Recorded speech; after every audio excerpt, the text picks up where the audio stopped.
Do you remember those old Batman toys we basically all had as kids? Imaginext turns on the adventures! Well, they actually still do make them. We're going to be taking a look at the Imaginext Batman 85th Anniversary live-action Batman multipack. Now, this only comes with 4 of the live-action Batman, and that means it's missing Adam West and Val Kilmer, which would have been cool to get both of them, but unfortunately they are missing here. But what it does include is our boy Michael Keaton from Batman 1989. We get George Clooney from Batman and Robin 1997. We get Bale from Batman Begins. And we get Robert Pattinson from the Batman 2022. Now, this is a cool pack. I've not collected Imaginext in years. And man, those things always had a special place to me. I actually do still have them behind me here. And I actually really love these.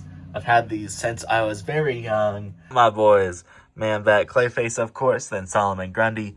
All our villains, Ra's al Ghul, Killer Croc, and everybody, Deathstroke. And then we got all these guys, all our Bat suits and Bat family. I do have a few newer ones with Martian Manhunter, Blue Beetle, and Flash. I got this one at a toy store within the past year, and these also in blind bags that I believe I unboxed on the channel here in a YouTube short. So that's pretty cool. But like the main trio, like the prime peak figures are in the middle here with our Brave and the Bold Batman, our classic Superman with paint dripping off his nose, and then my first Wonder Woman. I think that was the first one they did too, because they didn't make one in that older, more detailed head sculpt style.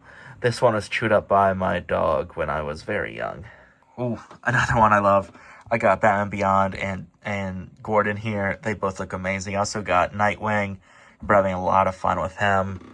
I just love all these guys. I even got my Joker with the hat from his tank there. Oh my gosh, these are all amazing. I remember Bane had the black light feature in the Arkham, and you just press the light and it would show like stuff on his veins or something. It was absolutely crazy. And then also one of my favorites was this Plastic Man. I'm nerding out a little bit here, but I absolutely love these guys, especially this newer Martian Manhunter. I think that's a way cooler, more unique mold than what they did with the old one. But I just hope the love of these products will show through in this video. I absolutely love them, collect them for a while. And if you want me to discuss these on the channel, comment them down below. I'll get all these out of the display and I'll, just talk about them all with you. But yep, back to the main video. Now, I wasn't even sure if I really wanted to open this. Like, the box looks cool. You got your logos and everything on the top and everything. It just looks great. But I think we're going to do it. I just really want to take a look at these figures for the channel here. Let's open our one up using our handy dandy screwdriver.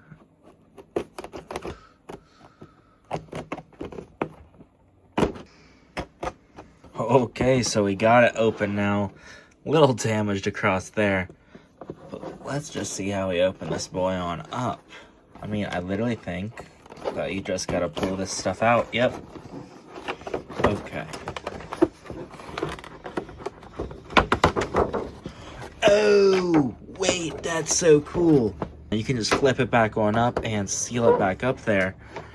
That's so cool. I did not realize what you could do there. Man, that's sweet. Let's just get our guys out of here real quick, though.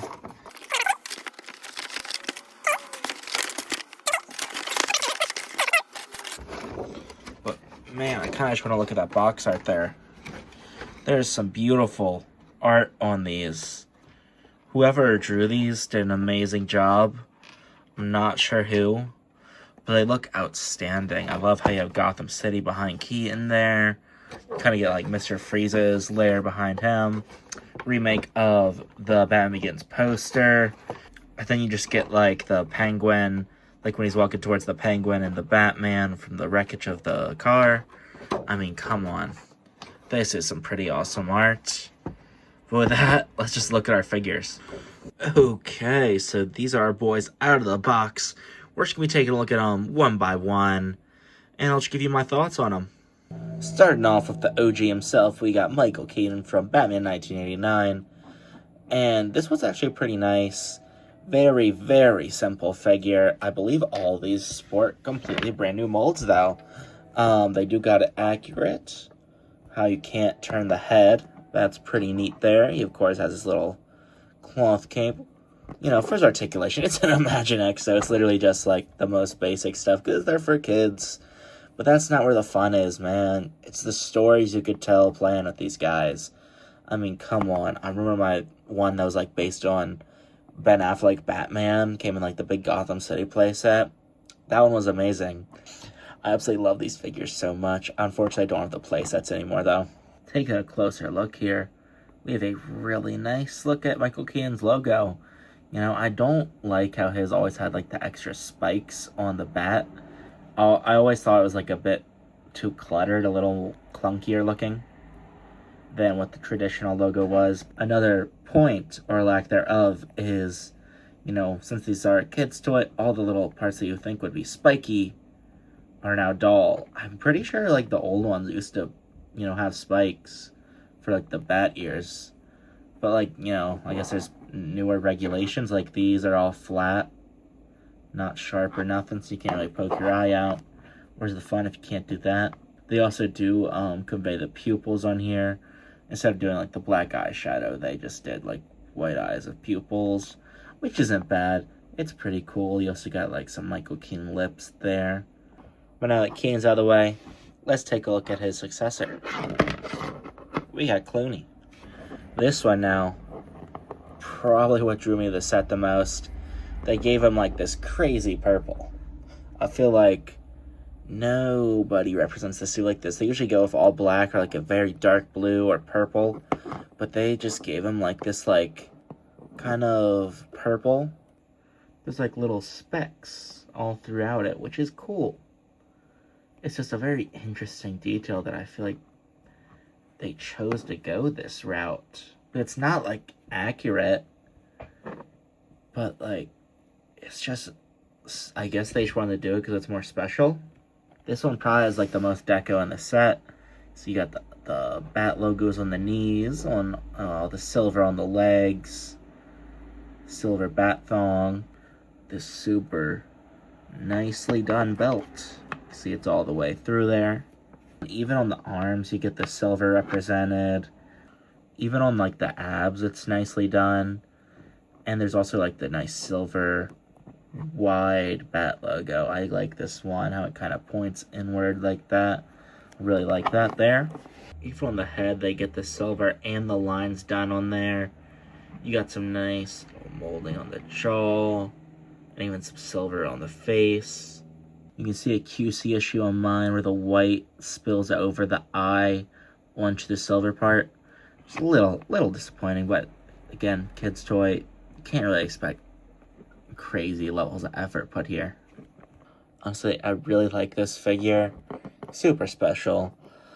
Super unique compared to most of the Imaginext Batman in general. But then, we get our darker reboot, going back in black, with Christian Bale and Batman Begins. Now, this one's kind of interesting to me. It feels like the one where they put the least amount of effort and also put it in, like, the weirdest spaces. I actually just noticed that they do have different cuts of the cape. Like, that's less spikes and, like, a more prominent one at the bottom, while these are all, like, evenly done. And Keaton had the same way as the Clooney one. You can see it's a very nicely done Bale head. Is perfect for, like, his shape of the mask in his films. I really like it. It gets just enough detail in while keeping that simple Imaginext aesthetic. You also do get more paint issues with, like, a little bit of the skin color peeking over on this side of the mouth. And a little black overshoot on this side. Not too bad, though. There's also a very, like, pretty nicely done logo printed on there. It's in gray, which I don't think is, like, the best color for it. I get they wanted a little color differentiation, but I feel like they could have made it darker. There's not that much contrast in the real suit.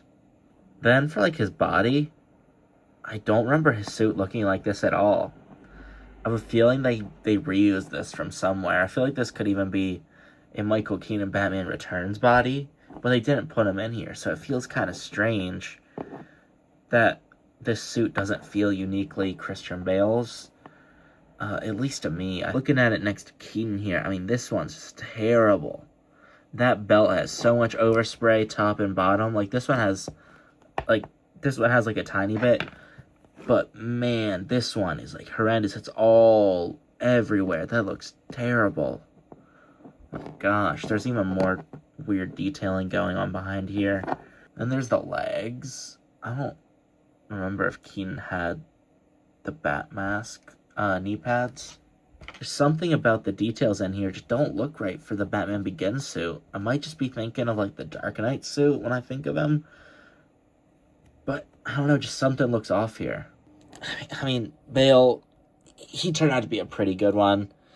Probably my least favorite out of the three right now, just because of the weird issues I found. But I do like how his cape's different. That's a nice little detail. Then along came another darker reboot. Ben Affleck. I'm sorry, that's all jokes. He unfortunately never got his solo movie with Deathstroke. That would have been so cool.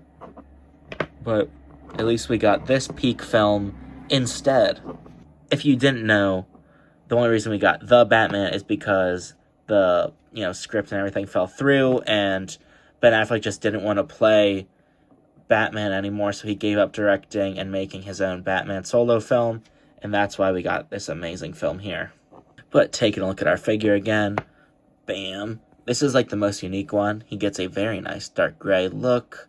It's almost like a pearlescent gray if you're now like a Lego nerd. Here's a pearl dark gray cape from the Batman Forever Batman side by side. I mean, come on, that's like almost exact. Like, this might be a tad bit darker, but they're pretty much the same color. Taking a close look at the details on the suit here, I think this one's probably the best done. What they put the most effort into. Some nicely done unique feet here. Then moving up, you got like his knee pads and everything. It's all nicely done. It's Imaginext, so they won't have like crazy painted details or anything. So you don't get any of like the small yellow details around the suit or anything. But what you will get is a small dab of silver for absolutely zero reason. The logo on here is very nicely done, very clean. Yeah, it's just dust on there. So it is a very clean, nicely done logo. Really like that there. I feel like they got a lot of the suit details nice on here. Like the belt is very much molded nicely all the way through. Very detailed Imaginext figure. I mean, even like his gauntlets look nice. I really like that. Then I think the best part they got going on here is probably this mask. You get all the nice little stitching lines throughout that the mask has predominantly. Oh, man. The shaping of it's great, too. I feel like there's a lot more effort put into this one than the others. Like, he has a very nice thing representing his collar. I guess it was probably just more effort because it was a more unique suit. So they had to do a little more there. But, man, it's absolutely outstanding. One thing that does seem a little off, though, is his mouth. I think it might be a little printed wrong. Like, look at that. It seems a little bit too far on the left side and maybe a little bit too far down, but I think it's mainly just skewed off to the left a little bit more. It also doesn't really feel that much like it has the likeness of Pattinson in there. Like how Keaton had like a unique kind of lip scheme going on there, while Pattinson gets a more basic approach. Overall, I'd say this one's probably my favorite. But, all of them do come in short of the greatness that was old Imaginext. I feel like the faces, when they were, like, molded and specially done a little bit more of, like, the smiles and noses and everything, were just a little more unique than the more flat aesthetics they got going on now. But I think especially with this one, they do a little bit better getting those extra stitch lines and suit details in there. But, guys, that's all for today's pretty special video. This is just a really cool product I thought I wanted to show off. A bit different than what I'd usually do, but I like it, I used to collect these a lot when I was younger, and I really love them. And I hope some of that love and enjoyment for these products show through into my videos. And with that, you guys can let me know what you think of these products and other stuff you'd like me to review. But again, that's all I got for you guys tonight. Have a great one.